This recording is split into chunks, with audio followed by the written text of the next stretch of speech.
Bismillahirrahmanirrahim. Baiklah, saya bacakan terlebih dahulu tadabbur kita, yakni surat ke-7 surat Al-A'raf ayat 188.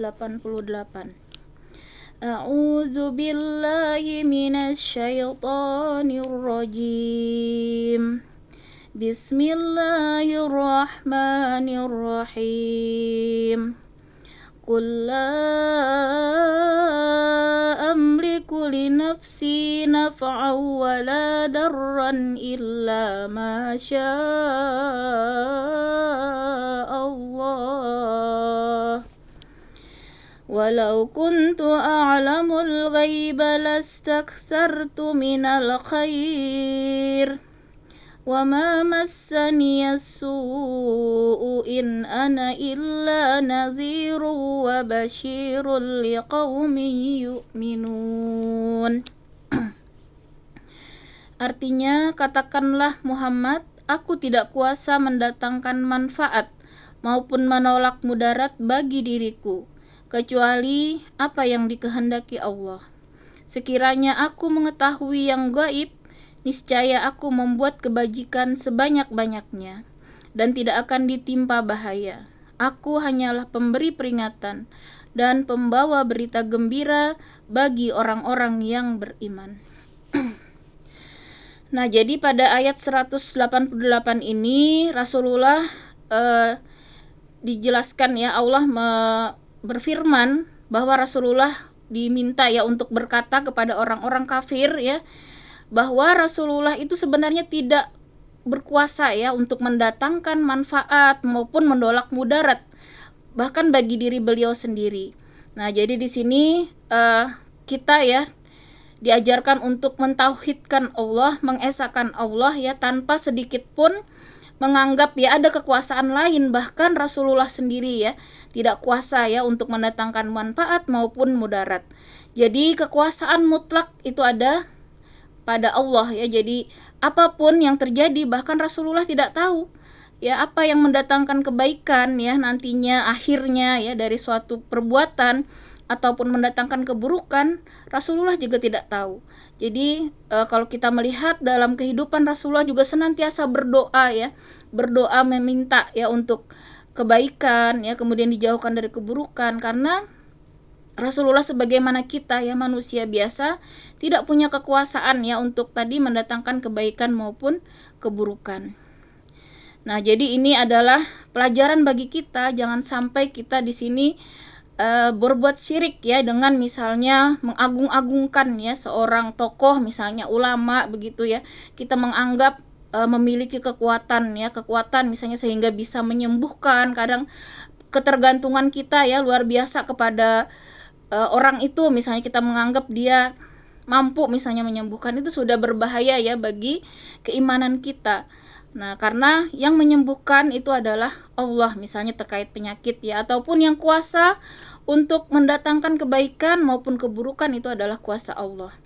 Nah, jadi jangan sampai di sini muncul ya kesyirikan, menganggap ada kekuatan lain ya di luar kekuatan Allah. Maka di sini Allah menegaskan, jangankan manusia yang lain ya, Rasulullah sendiri ya yang paling dekat ya kedudukannya dengan Allah tidak mampu ya untuk mendatangkan mudarat maupun juga kebaikan ya, manfaat dari suatu peristiwa. Sehingga dalam perbuatan sehari-hari kita diajarkan yang penting kita yang pertama memiliki niat yang ikhlas ya, hanya mengharap ridha Allah.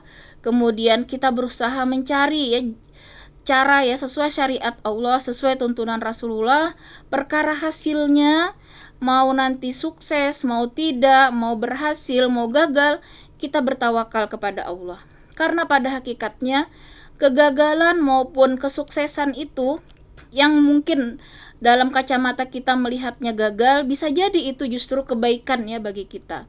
Nah, kebaikan atau keburukan itu tentunya Allah ya yang menentukan. Tetapi selama kita berada di jalan yang lurus, yakinlah walaupun pada zahirnya kita melihat itu buruk, bisa jadi itu adalah kebaikan yang sangat besar ya bagi kita.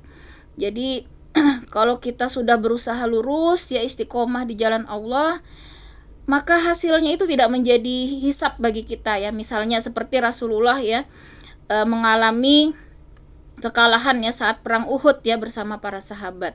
Nah, maka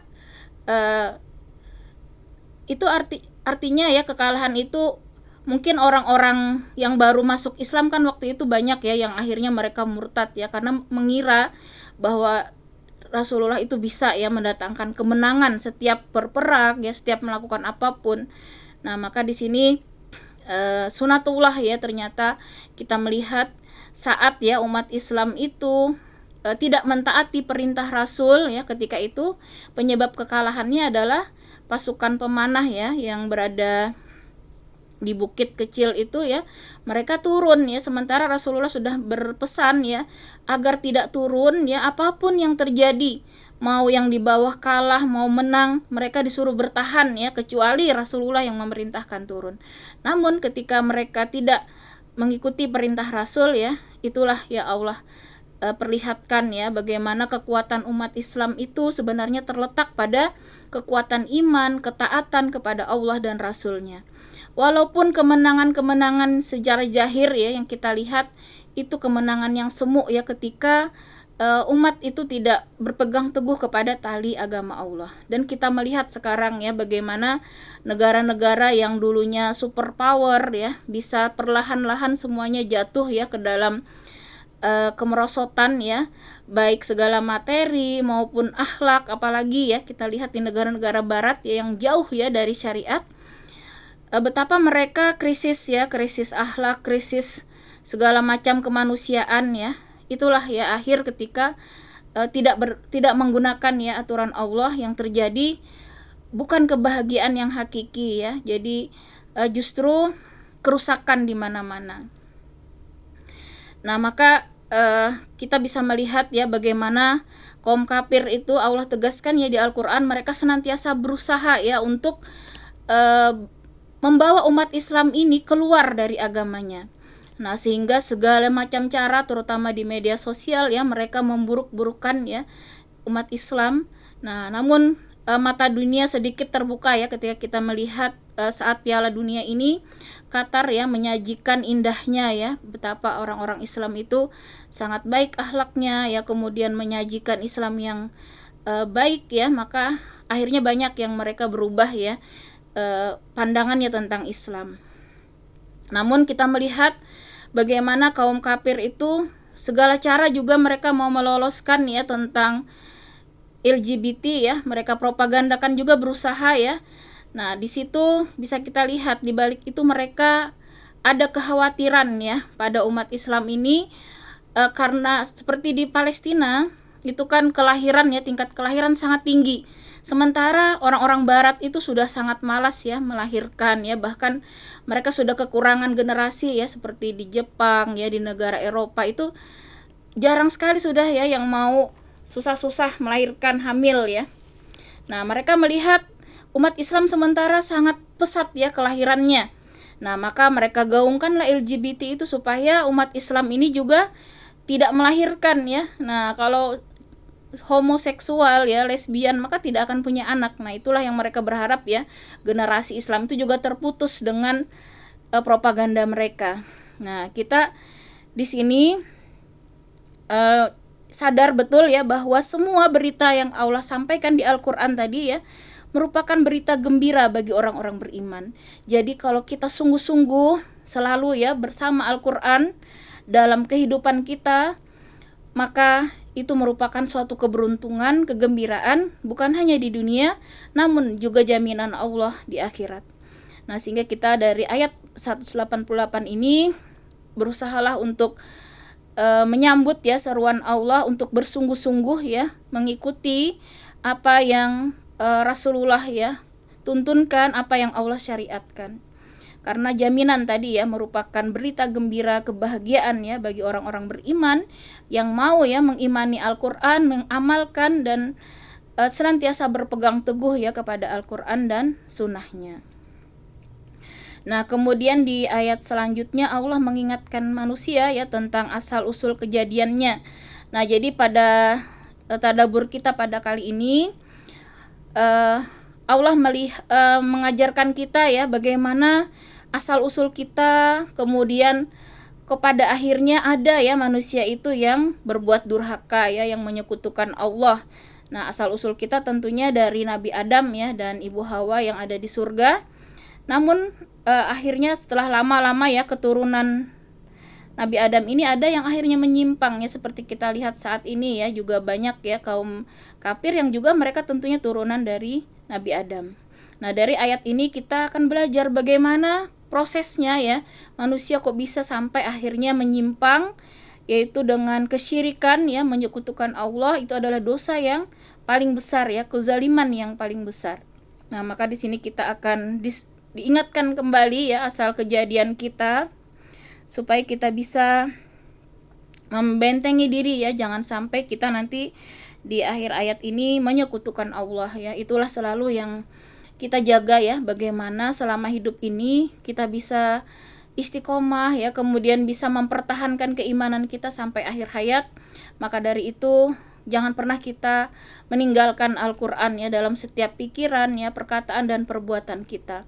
Karena dengan Al-Quran inilah Allah akan menjaga kita ya untuk senantiasa istiqomah. Kalau kita sudah berpikir ya, bertindak, berbuat di luar Al-Quran, itu sudah pasti ya iman kita pelan-pelan akan tergerus ya, akan sakit, bahkan ada mati ya, yang akhirnya membawa kita tadi ke jurang kezaliman ya, mulai dari meremehkan ya ibadah, kemudian menggampangkan berbuat maksiat yang kecil yang akhirnya akan menyeret kita pada kemaksiatan yang sangat besar, yaitu di sini kesyirikan.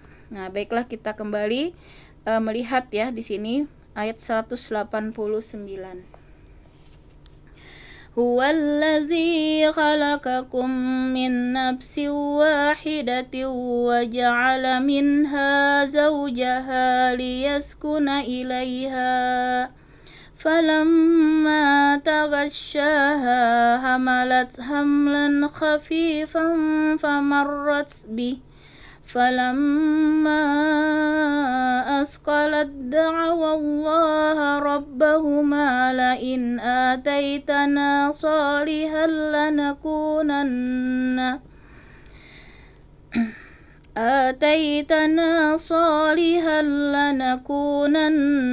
من الشاكرين.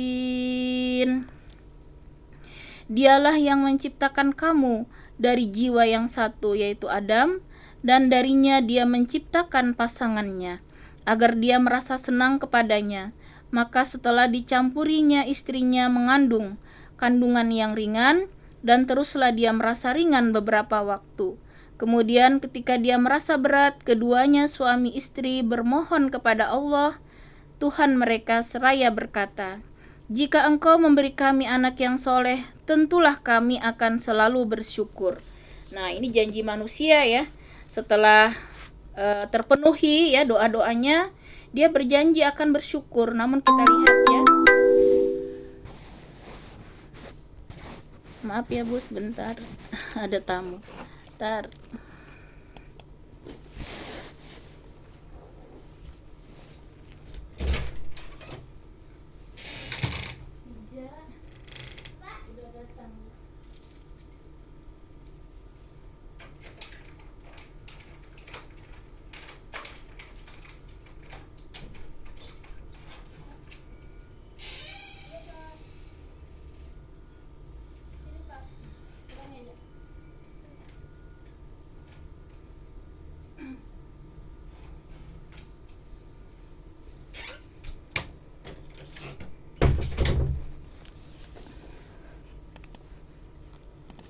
Bentar ya Bu.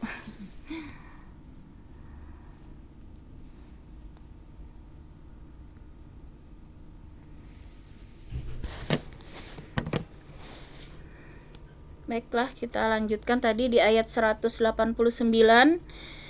Ini terkait bagaimana peristiwa ya, kejadian kita, asal usul kita, yakni kita semua ya manusia yang ada di bumi ini awalnya berasal ya dari Nabi Adam, kemudian diciptakan pasangannya. Nah, ini juga tuntunan ya dalam kita berumah tangga.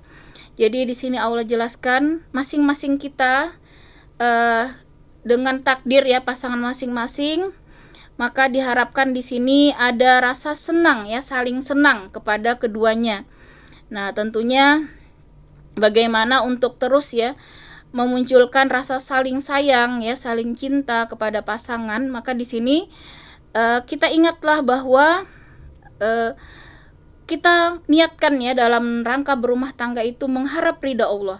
Nah, maka ketika kita dalam hal apapun ya, kecapek-capek misalnya ibu-ibu memasak ya, beres-beres rumah ataupun mengurus anak ya, ketika kita di situ kita niatnya melakukan ini karena Allah, maka semuanya insya Allah akan terasa ringan ya, karena kita bukan berharap balasan ya, bahkan dari pasangan pun kita tidak ya mengharapkan, tapi hanya dari Allah semata. Nah, ketika niatnya itu, maka yang ada rasa senang ya. Kemudian di sini dengan bahasa yang sangat halus ya Allah jelaskan dicampurinya istrinya. Nah, dengan bahasa ini maka ahli tafsir menyatakan bahasa dicampuri itu berarti dalam hubungan suami istri itu harus ya memunculkan rasa saling senang ya. Jadi bukan ada keterpaksaan atau ada seperti merasa tertindas dan lain-lain.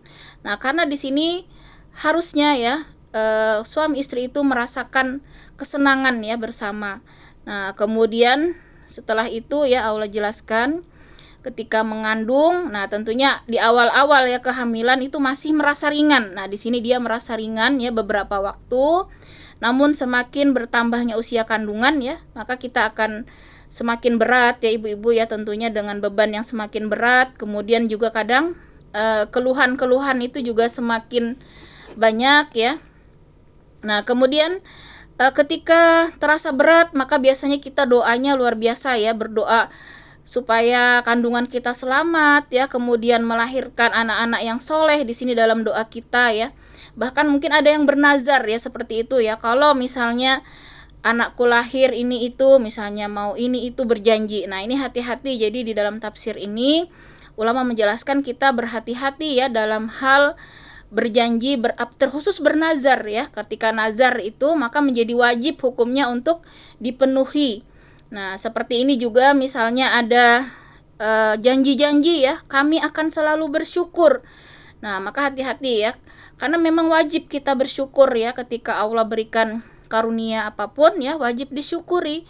Nah, akibat tidak bersyukur inilah ya yang akan tadi membawa kita kepada kedurhakaan ya. Nah, misalnya hati-hati ya, jangan sampai kita mengikuti misalnya di luar aturan-aturan Islam ya, karena itu wujud dari ketidakbersyukuran ya, berarti kita mengabdi kepada aturan yang mana. Nah, jadi walaupun misalnya dalam kehamilan itu kan ada ya, kalau cara-cara Jawa misalnya, cara-cara apa, nah kalau itu bertentangan dengan syariat, maka hati-hati ya kita untuk tidak terikut ya aturan-aturan seperti itu. Apalagi menganggap misalnya wajib ya, dalam pikiran kita ada ketakutan kalau tidak melakukan aturan-aturan adat-adat seperti itu. Nah, itu yang berbahaya bagi akidah kita. Karena wujud syukur kita harusnya kita sungguh-sungguh mentauhidkan Allah. Jangan sampai kita mengikuti aturan-aturan di luar syariat Islam ya. Dalam syariat Islam itu sudah jelas ya bagaimana perintah yang Allah berikan ya dalam rangka misalnya kelahiran ya, ada akikah seperti itu kan ya, dan seterusnya. Nah, sudah ada cara-cara Islam, jadi kita tidak perlu ya mengambil cara-cara di luar Islam, karena ini bahayanya bagi akidah. Nah, ketika kita misalnya meyakini aturan di luar Islam dan menganggap kesialan misalnya ketika tidak melakukan aturan tersebut, inilah yang akhirnya menggerus ya keimanan kita. Nah, jadi tadi peristiwa ini sebenarnya runtutan ya, ketika manusia tidak bersyukur, maka yang terjadi adalah kekufuran ya, yang akan menarik kepada kesyirikan.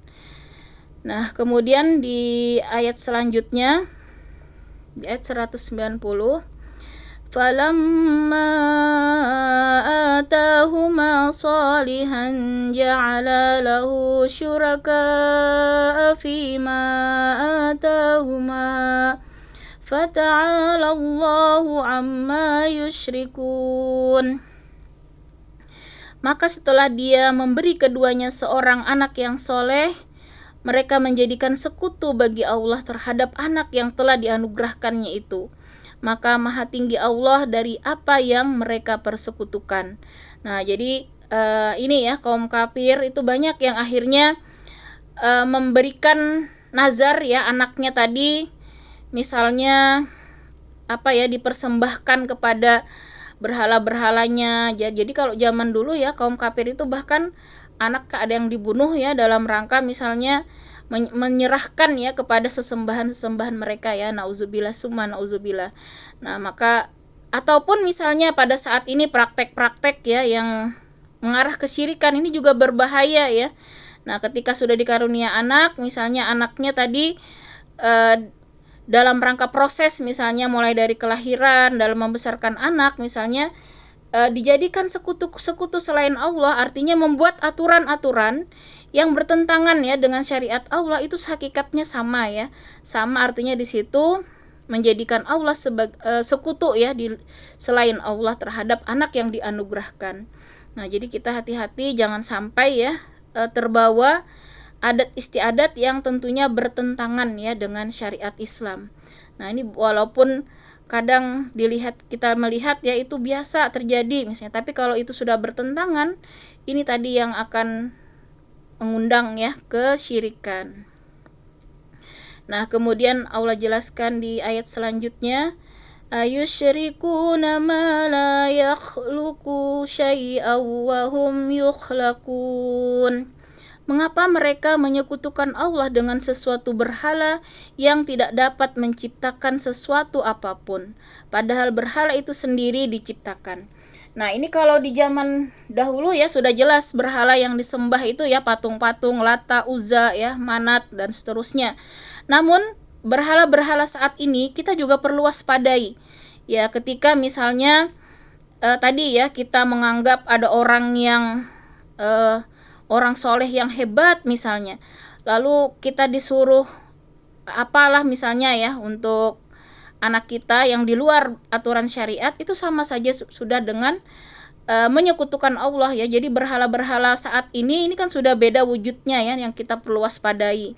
Misalnya ya terkait tadi aturan-aturan adat ya yang bertentangan dengan syariat Islam, ketika kita ikuti di situ ya, maka itulah ya salah satu berhala, wujud berhala pada saat ini. Atau misalnya kita dengan sadar ya, dengan sadar mengikuti aturan-aturan yang bertentangan ya dengan syariat Islam, demi misalnya keuntungan ya, keuntungan duniawi ya, demi jabatan, demi apapun ya, bisa jadi orang akhirnya menghalalkan segala cara ya, maka itulah wujud ya menuhankan selain Allah. Jadi artinya di sini kita meninggalkan ya aturan Allah demi kepentingan duniawi. Misalnya ya riba misalnya, ataupun praktek-praktek ya yang bertentangan ya dengan Islam. Sekarang banyak ya model-model transaksi yang di situ tentunya tidak sesuai syariat ya. Kita tempuh dalam rangka misalnya untuk keuntungan sebesar-besarnya tanpa mempertimbangkan syariat. Nah, itulah tanda-tanda tadi ya kesyirikan di zaman sekarang. Jadi tidak seperti zaman dulu wujud berhala itu yang harus kita waspadai ya. Bahkan kita melihat ya banyak orang yang akhirnya rela disuruh apapun ya demi uang, bahkan disuruh pembunuh bayaran ya, ataupun yang perempuan juga kadang ya menjual dirinya demi kepentingan duniawi ya, nauzubillah summa nauzubillah. Itulah ya ketika manusia sudah menganggap ya ada yang lebih baik ya kan ya, berarti dia menganggap lebih baik ya aturan di luar aturan Allah. Artinya dia di sini sudah menyekutukan Allah ya dalam bentuk berhala-berhala yang lain ya. Kemudian di ayat 192, wala yastati'una lahum nasra wala anfusahum yansurun. Dan berhala itu tidak dapat memberikan pertolongan kepada penyembahnya, dan kepada dirinya sendiri pun mereka tidak dapat memberi pertolongan. Nah, inilah yang harusnya kita sadari ya. Jangankan berhala-berhala itu ya, Rasulullah sendiri di awal ayat tadi menyatakan beliau tidak mampu ya mendatangkan dengan yakin gitu ya, bisa mendatangkan manfaat ataupun mudarat ya, kecuali hanya kekuasaan Allah semata. Apalagi ya kalau di luar itu ya, Rasulullah sendiri yang dekat kedudukannya dengan Allah, beliau nyatakan tidak mampu ya mendatangkan manfaat maupun mudarat. Nah, apalagi tadi berhala-berhala yang disembah ya, misalnya tadi tuannya ya, majikannya yang diagung-agungkan ya, sampai rela ya melakukan kemaksiatan ya demi mematuhi perintah atasan misalnya ya. Nah, ini berarti dia sudah menganggap tadi ya ada berhala yang harusnya untuk menolong diri mereka sendiri, mereka tidak bisa ya. Ini berwujud berhala yang saat ini ya. Kalau zaman dulu sudah jelas ya, karena berupa patung-patung yang tentunya tidak bisa bergerak ya. Bahkan manusia sendiri kan yang membuat patung-patung tersebut ya. Namun berhala-berhala saat ini juga jangan sampai ya, misalnya uang. Nah, orang menganggap uang itu segala-galanya, bisa membeli apapun, itu juga termasuk ya, baik dengan halal, haram, akhirnya ditempuh ya demi berhala-berhala yang mereka sembah saat ini ya, baik uang maupun harta, jabatan ya. Demi mendapatkannya mereka rela tadi melanggar ya aturan Allah. Nah, jangan pernah di sini kita terperdaya, karena nanti ya di akhirat kita diingatkan mau harta sepenuh bumi pun ya untuk menebus ya siksa itu tidak akan bisa. Nah, tidak akan bisa menebus azab ya yang diponis kepada kita. Nah, yang bisa hanyalah amal-amal soleh yang Allah ridai ya, yang bisa mendatangkan syafaat ya, pertolongan ya dari Allah. Maka itu jangan sampai kita dipalingkan ya oleh kehidupan dunia ini dan kita akhirnya menjauhi ya Al-Quran, apalagi membenci Islam ya. Kalaupun ada hal-hal yang buruk ya, kadang kita lihat ya dari umat ini, bukan ajaran Islamnya yang salah ya, namun oknum-oknum yang salah ya, yang akhirnya mungkin mereka tergelincir karena memperturutkan hawa nafsu, memperturutkan bisikan setan. Nah, kemudian tidak bersyukur ya, kufur. Itulah tadi yang menggerus ya keimanan seseorang. Nah, maka dari itu yang kita pegang teguh tentunya adalah Al-Quran, Sunnah, dan teladan yang sudah Allah janjikan ya, sebaik-baik uswatun hasanah itu adalah Rasulullah ya, beserta tentunya sahabat-sahabat, sahabiah ya yang sudah Allah jamin masuk surga. Nah, jadi kita jangan pernah sekarang ini kalau kita lihat di medsos memang sudah banyak caranya ya menggombosi umat Islam ya, supaya tidak berpihak kepada Islam dengan diarahkan kepada hal-hal yang negatif ya. Nah, jangan sampai ini terjadi, karena Allah sudah tegaskan tadi ya, kegembiraan ya, kebahagiaan, keberuntungan hidup di dunia dan di akhirat itu hanya dengan cara berpegang teguh ya kepada tali agama Allah. Nah, kemudian di ayat 192 tadi sudah jelas ya, di sini lanjutannya. Yang selanjutnya yaitu ayat 193. Wa in tad'uuhum ilal huda la yattabi'ukum sawa'un 'alaikum ada'awtumuhum am antum samitun. Dan jika kamu, wahai orang-orang musyrik, menyerunya berhala-berhala untuk memberi petunjuk kepadamu, tidaklah berhala-berhala itu dapat memperkenankan seruanmu. Sama saja hasilnya buat kamu menyuruh mereka atau berdiam diri. Nah, jadi jangan pernah tadi menganggap ada kekuatan ya yang bisa memberikan kita petunjuk ataupun tadi kesuksesan ya di luar Allah. Jadi hanya Allah lah tempat kita memohon pertolongan, tempat kita meminta ya, bukan yang lain-lain ya. Hanya kepada Allah lah kita berserah diri ya, bersungguh-sungguh memohon pertolongan. Jangan pernah kepada yang lain-lain. Nah, walaupun misalnya nih kita sakit ya, kita ke dokter, namun hati kita tetap yakin yang menyembuhkan itu adalah Allah. Kalaupun kita ke dokter ya, berobat itu dalam rangka berikhtiar saja ya, namun tentunya yang bisa menyembuhkan itu bukan obat-obatan ya, bukan dokter. Kesembuhan itu mutlak ya, kekuasaan dari Allah. Apakah kita mau disembuhkan atau tidak ya oleh Allah. Yang jelas di balik setiap peristiwa ya, asal kita sudah sesuai tadi dengan aturan Allah ya, mengikuti yang Rasulullah tuntunkan, pasti hasilnya adalah kebaikan ya. Hanya kadang kita belum melihat hikmahnya ya. Bisa jadi yang saat ini kita lihat buruk, bisa jadi itu kebaikan yang sangat besar ya bagi kita di kemudian hari. Yang penting ya selalu kita tanamkan dalam diri kita sabar dan syukur ya senantiasa ya. Kalaupun kita merasa mendapatkan nikmat, maka bersyukur ya. Bersyukur dengan lebih mendekatkan diri lagi kepada Allah. Jadi cara mensyukuri itu adalah dengan lebih meningkatkan ya ibadah kita ya, kemudian meningkatkan ya amal soleh kita, mendekatkan diri kita lebih lagi kepada Allah. Kemudian bersabar, yaitu kita dengan senantiasa ikhlas ya, berbaik sangka, ridho dengan seluruh ketentuan Allah, berlapang dada ya, berbaik sangka. Kita yakin ya apapun yang Allah berikan itu pasti yang terbaik, dan Allah tidak pernah salah ya memberikan ujian itu sesuai ya dengan kemampuan kita. Nah, jadi artinya tidak ada yang salah ya, selama ini yang terjadi pada kita itu sudah sesuai dengan maha baiknya Allah, maha rahman rahimnya Allah, sehingga bergantunglah kita hanya kepada Allah ya dalam setiap problem kita. Maka kita mintalah kepada Allah kekuatan ya, la haula wala quwata illa billahil aliyil azim. Kemudian di sini tadi Allah tegaskan, kita mau menyeru, mau berdiam diri ya terhadap tadi berhala-berhala sesembahan itu tidak ada pengaruhnya. Nah, tidak akan ada pengaruhnya karena mereka sendiri tidak punya kekuatan ya untuk menolong dirinya sendiri. Termasuk yang orang-orang saat ini yang mempunyai mungkin kedudukan ya, harta, jabatan ya. Nah, pada hakikatnya mereka lemah ya. Nah, jadi jangan pernah kita tadi bergantung ya kepada selain Allah ya. Jadi kita hanya menggantungkan harapan, pertolongan ya kepada Allah semata. Kemudian di ayat 194, innallazina tad'una min dunillahi ibadun amsalukum fad'uhum falyastajibu lakum in kuntum shadiqin. Sesungguhnya mereka berhala-berhala yang kamu seru selain Allah adalah makhluk yang lemah, yang serupa juga dengan kamu. Maka serulah mereka, lalu biarkanlah mereka memperkenankan permintaanmu jika kamu orang yang benar.